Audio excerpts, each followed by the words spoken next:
Welcome to the Slop Farm. Enjoy the video.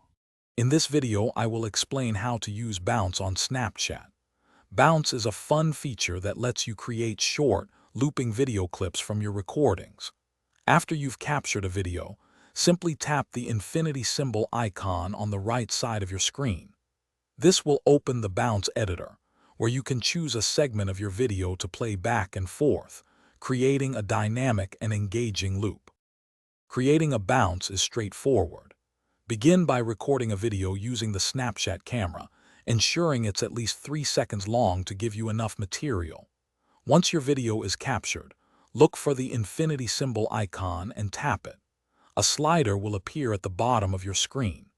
Use this slider to pinpoint the exact 1 second to 3 second portion of your video that you want to transform into a captivating, looping bounce.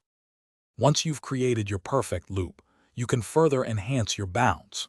Feel free to add creative elements like text, fun stickers, or expressive emojis to make it truly unique.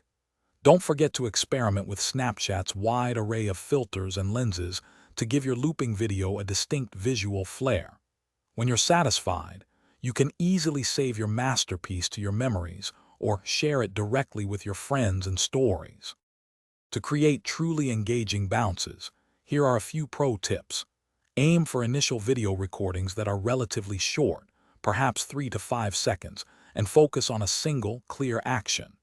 Experiment with quick, repetitive movements or subtle visual changes within your chosen segment. These often make for the most captivating loops. Finally, always consider your lighting and background to ensure your bounce is visually appealing and stands out to your viewers. Thanks for watching. Consider subscribing if we helped you today.